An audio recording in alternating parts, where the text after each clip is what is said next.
Dr. Eisenstein for hours, but when I start thinking about how incredibly creepy it is that Big Pharma can come just lobby and then get government to run a hoax and say a vaccine is mandated or mandatory, and then now they've got people going door to door under a Department of Health program, knocking on doors. I played this clip a bunch and saying, we're coming in to give your child a shot, and trying to intimidate their way in through color of law.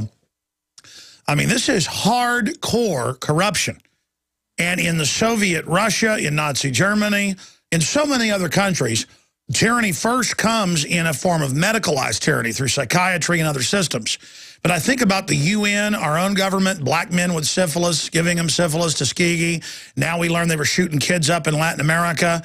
We learn about the UN doing stuff like this currently, adding sterilants to vaccines. It is a eugenics program. You've got Bill Gates talking about too many people, and if we can vaccinate, we'll lower the population. That's a quote. And then everybody laughing in the audience, these academics. This is really going on, and they want the president to put in our body what they want, when they want, when the Gardasil was killing people during the trials.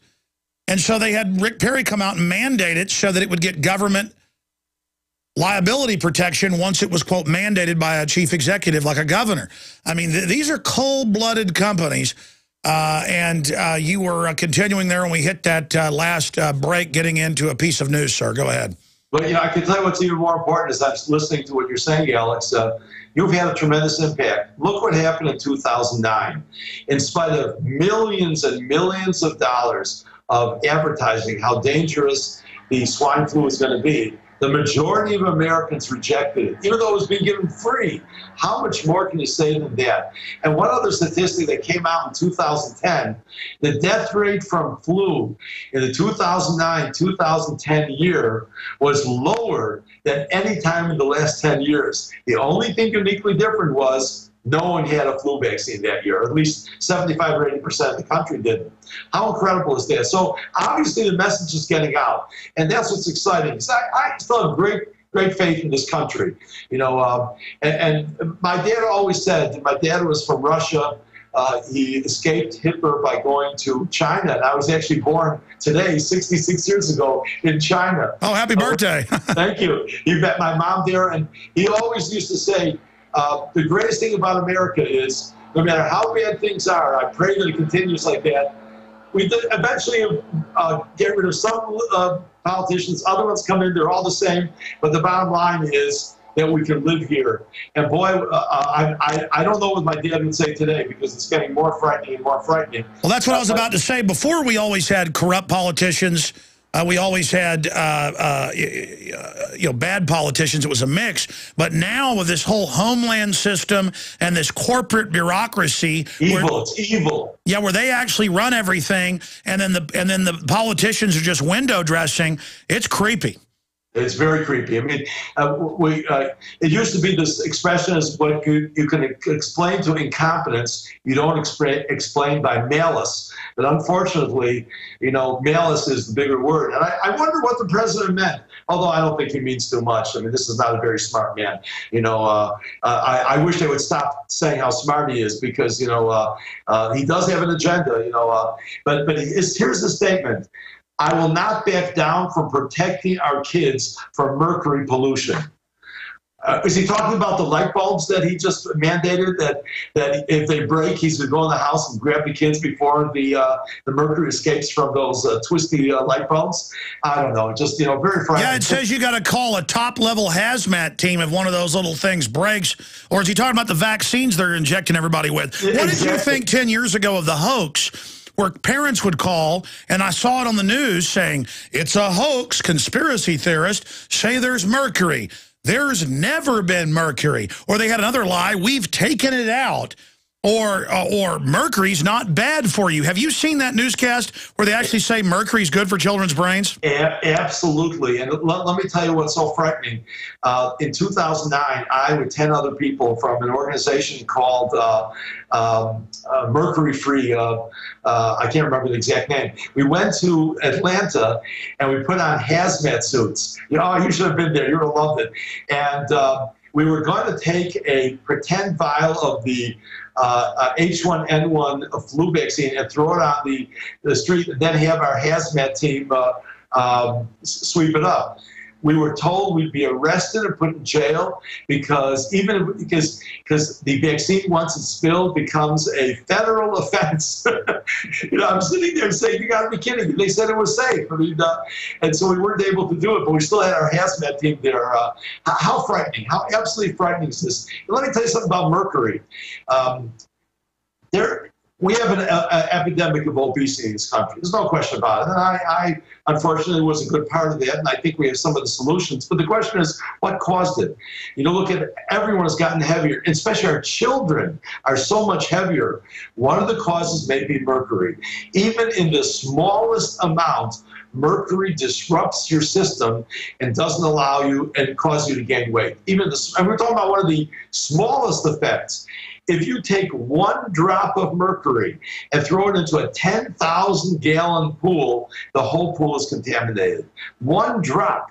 Well, I mean, as you know, Doc, this is one of the metals, heavy metals, they've actually studied for hundreds and hundreds of years because of all the industrial disasters in England. The term mad as a hatter, because it was involved in the clothiers and in the stains, that it made people go crazy. It's connected to schizophrenia, but they never want to say that because they just want to, basically try to treat it with drugs instead of a heavy metal toxicity. And of course, some of it's genetic as well. But the point is there's different types. They know all of this, and I've seen the University of Calgary electron microscope stuff where they put other heavy metals close to mammal brains, and they only cause some electrochemical damage, but mercury in the brain causes a chain reaction and just keeps eating through the brain. Frightening. And let me tell you, I want to expand for 1 minute. If someone shouldn't believe it's only mercury, because some of the vaccines don't have mercury. Many of the vaccines have ethylene glycol, antifreeze, phenol, a known carcinogenic, formaldehyde, aluminum, neomycin, streptomycin, fetal parts.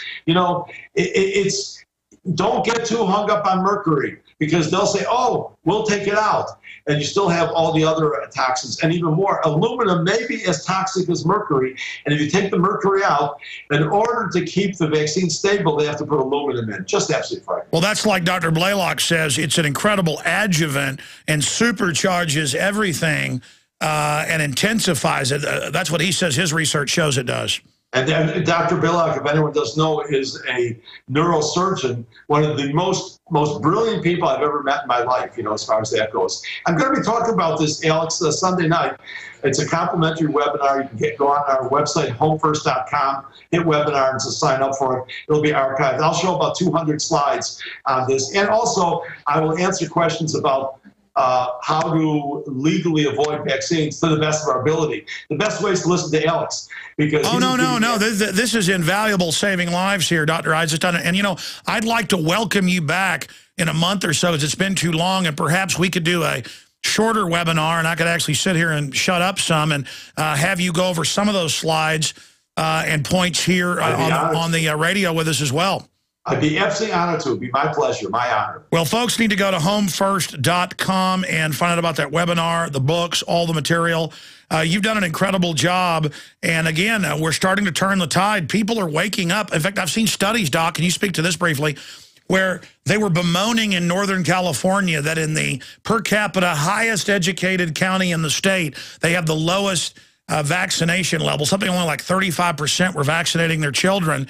And that all over the country, the more highly educated, the more people aren't vaccinating. Now, what does that tell the establishment? That the facts are there, the worm is turned, and now they're going to try to force us to take vaccines when their own vaccines, as you pointed out, are causing the whooping cough epidemic. And people like Dr. Dean Edell, I've heard him say, arrest people that don't vaccinate. They're endangering the rest of us. Well, wait a minute. If you've had the shot, Dean, and you take every new dangerous experimental shot that comes out, you should be protected then. Why can't I make them? Right, exactly why you're worried. Like, you know why it's only in the so-called, quote, rich? You know, it's because the poor people aren't allowed to get their food stamps, aren't allowed to have their Medicaid benefits unless they vaccinate. They tie the two together. And so I've talked to many, many poor people. They say, God, if we could avoid it, we would avoid it also. Yeah, so it's like a firing squad. I mean, that is eugenics. Get them under your control and then medicalize them with this. And, you know, when this all completely comes out, and it is coming out, but, I mean, look at Rick Perry destroyed by the Gardasil situation. I told him at the time it was going to destroy him. Yeah, well, unfortunately, Rick Perry just didn't understand the issue, or he was too tied in with Merck. I'm not sure which one, you know. Well, he bought off. I mean, they bought off almost the entire legislature. But I mean, my point to you is, and I want your take on this in closing, Dr. Eisenstein, imagine as all of this, more and more of this comes out, all the people that have fought for vaccines, all the doctors that have endorsed it and written articles in the newspapers, and the criminals that knew at the top what this was really doing, they need to be brought to justice, because this is very similar to the medical tyranny we saw in Nazi Germany. And it's not enough to just defeat these people. When it all comes out, I want to see them go to prison. I absolutely agree with you, because, you know, there's no excuse. The legal principle is knew or should have known. That's the standard a doctor is held to when it comes to malpractice. And criminal, the same thing. Knew or should have known. You know, it's embarrassing that the smartest people in our society, doctors, well, you know, and I'm not patting myself on the back as much, we are the most read, you know, do not spend the time to sit and study and do the research. There's so much evidence there. You know, just look at some of the graphs. I mean, what else? Explain that, you know, unbelievable. I agree with you. They have to come to justice. All right, well, let's do this. Let's get you on in the next month or so to do a full hour or more with the slides and a big presentation similar to what you're going to do coming up this weekend. God bless you, Doc. Thanks for spending time with us. Thank you. My pleasure. Be well. All right. Be well yourself. A great guy, and we hopefully will save some lives again with this today. In closing, since I brought it up, here is the video clip from CBS News locally in Austin, but they aired similar stuff all over the country saying mercury is good for your child's brain. Here it is.